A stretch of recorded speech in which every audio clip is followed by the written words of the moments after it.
Okay. All right, let's get in here. Get up. See some back. Back food.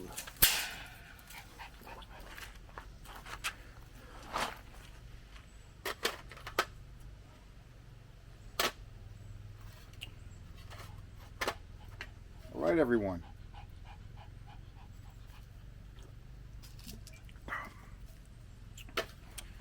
All right, everyone. I'm back. Okay. What's been going on? Besides getting ready to leave here in probably a month or so, or sooner, depending on when I get that part for the awning. Which, anyway, I had a lot of medical tests done. Basically, everything came out fine. Not a lot of tests.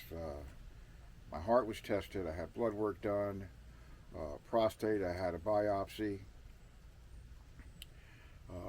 The only thing lingering, and I have it somewhat under control, is my anxiety, and that is due to my 7 years as a caregiver, sole caregiver of my parents, and I don't regret it. I kept them in their house. They both died at home. It would have been very, very, very expensive because of their differing illnesses to have them put in a home together. So that was never an option. I didn't think twice of it. But has it affected me? Sure it has. I made a major change in my life last year, and I switched to the carnivore diet. That's great. I lost 80 pounds. And then, right around the holidays in the desert, I started having some more anxiety, and I started cheating on the diet. I'll make a long story short. I'm back on it now, but I did gain 10 pounds of it back, so I'm at 200 pounds. My eventual goal is to get to 160, and hopefully, now that I'm fully back on it, I'll probably be able to get half of that done before I even leave here. But it's having anxiety is no joke, especially the way I'm doing it. I'm got off all my meds, no more CPAP machine. I've found that a lot of the meds that they give you nowadays are just designed to keep you on an even keel. They're not designed to help you. Now, with anxiety, it would have been even worse because then I'm on some medications I don't want to be on. But I have solved my problems with, I had a problem with descending on roads. Climbing, no problem. So lately what I do before I go on a trip where I'm going to go down some hills, and I am in the mountains in Alabama, so whenever I leave here, Thunder Canyon, I'm going downhill. Well, today I took a trip out into Stevenson, went down a pretty steep hill, and nothing. I took an ashwagandha pill this morning, which I now plan to do on any travel days I have to alleviate any of those concerns. But I still did have a what I consider to be kind of a setback on Friday. I went for my final test. It's going to be an MRI of my prostate, which I already did a biopsy and it was negative, but he wanted to see a picture of the front of the prostate. Mine is very enlarged. And got to the MRI, took an ashwagandha pill. I drove there fine. And I was maybe 10, 15 minutes into the test, and I didn't have a panic attack. But when I start to feel anxious, what the main problem I have is I'm not able to breathe or take in a deep breath. And I have to usually get up and move around in order to accomplish that. See, like right now, you see me taking a breath? Okay, and I'm trying to take one, but if I was laying down, I couldn't do that, so I had to stop the test. There was no way I was going to go on, and that's kind of a bummer. And to put a cherry on top of that, when I got back here to Thunder Canyon that night, the next day, or even that night, I started feeling vertigo coming on. Now, I had my first attack of vertigo when I was in the Marines, and it was a major attack. I was on bed rest for 3 days, and anybody knows the Marine Corps, that is not easy to get, which means that you're pretty bad. Marines don't believe in coddling anybody. So I've had now through since then, since I was 19, I had what was my, I guess, my sixth attack. Now, none of them has been as severe as the one in the Marine Corps. Now, this one I had Friday night just subsided this morning, but I was feeling kind of weak, unsteady. I would have some blurriness coming through, and I checked that that could be a sign of stress. Now, it didn't help that I went, it was my day to fast for carnivores, so I didn't eat for the last 24 hours. In fact, I still haven't eaten yet. But those symptoms right now are gone. On the plus side, I've seen to manage my driving issues, which is great. But I just have to learn to live with it, especially if I want to go drug-free, which is my goal. That's a small trade-off to stay off the meds, and which I don't think I've been healthier since I got out the Corps. And even though I still have a ways to go as far as the weight, you know, I'm feeling great. The only issue I had when I had my blood tested here, and mind you, when I got here in April, that was still after cheating off and on since the holidays. The only blemish I had on my blood was my cholesterol was 41 points too high.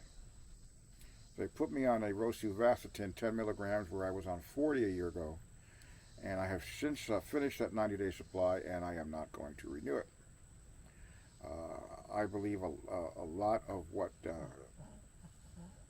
they say or do. I mean, I'm willing to take the chances. I feel better than I've ever felt since the Corps. I'm going to take that chance, and I know as I steadily stay on this regimen that it's going to get nothing but better, because I hear nothing but good things. One major change is when I started telling doctors about this a year ago when I got on it, I would hear a lot of negative.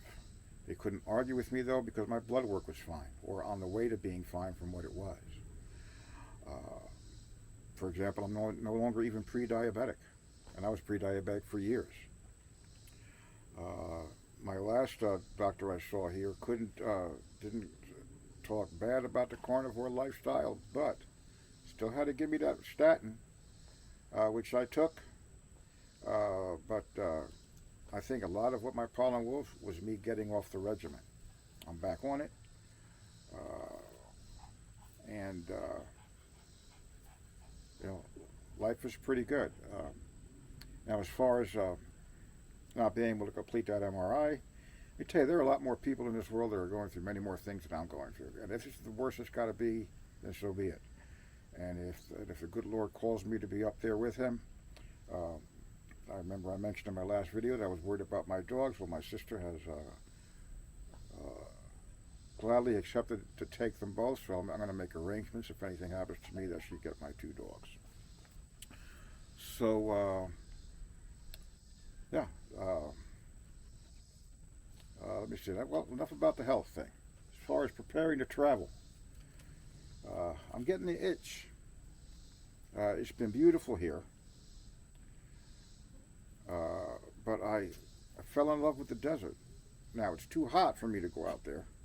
You know, I'm no fan of 120 degrees, even with there's no humidity. And it gets pretty brutal out there. Now, if I had to, okay, I can operate my air conditioning in the desert with the Fluiddy Sogens that I have, solar generators, 6,000 watts. I have 300 watts of solar panels on the roof of the RV, but that's to take care of my house battery. But I have no way to use them to charge my Fluiddys yet. I may have something added in quartzite. But I do have a 400 watt solar panel that I carry in the truck that will be able to replenish my power in my Fluiddys. I ran my air conditioning here. I did a test off my smaller, the 2,000 watt, just the one Sogen.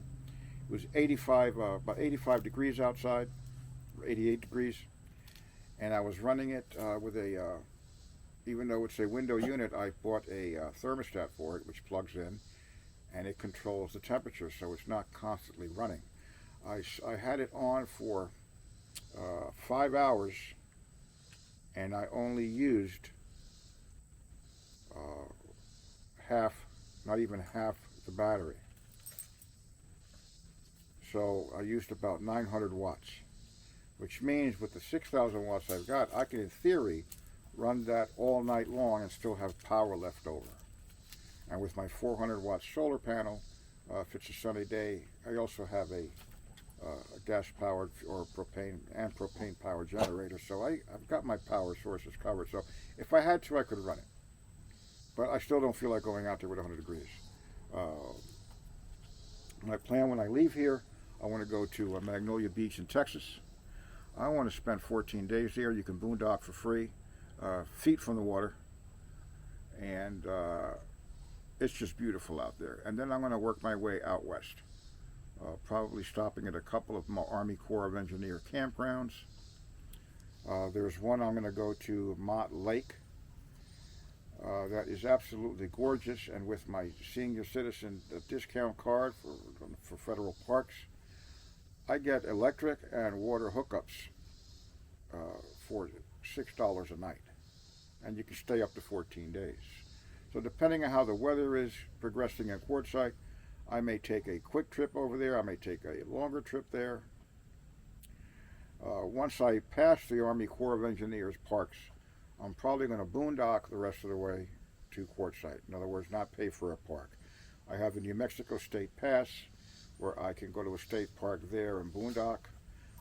You can also, along the I-10 corridor in Texas and in New Mexico, you can stop at a rest area. Any rest area, and you have 24 hours to stay there before you have to move on. So I did that on the way here, and I plan to do that on the way back. I'm looking forward to seeing friends that were with me there last year, and some new friends I met here that hopefully will be joining us. And I'm going to enjoy my winter out there. As for what I'm going to do next year, I'd like to go up north, but I do have to plan it out, because when you get to the plains, they do have, and I'm not concerned so much about the heat as I am about the winds. So I'm going to have to plan a trip where if I go somewhere that I have to watch the weather quite a bit, which is why I bought my weather station, and I also have about 3 or 4 apps that I use to constantly give me weather. Some of the apps are better at doing some predictions than others, so I've got a few. And depending on my situation, I'll plug into a certain app. But, well, let's see. Well, that's it for now. I got to edit this tape and put it on. It's my first one back. I'm rusty. I plan to do quite a few more. I know I said that before, but as I'm getting ready to hit the road, it was with my medical test going on and the fact that I wasn't moving around here too much. You know, I didn't want to film videos and do the same thing, but now what I'm going to be doing is hopefully doing some, I'm going to do some product videos, go into bigger detail for my electric, my solar, other systems that I have, other devices that I have. For example, I have a reverse osmosis water filter that I carry. I've only used it now to try it out, but I can go to just about any body of water as long as it's not radioactive. It can convert that fluid to drinkable water. It'll even clean out urine. That's for an emergency situation, but it's good to have that kind of stuff. You know, who knows what can happen and where. So anyway, that's it. I want to thank everybody for watching this video. I want all of you to have a great day, have a blessed day, and I'll chat at you soon. Looking forward to hearing, to reading your comments. Have a great day.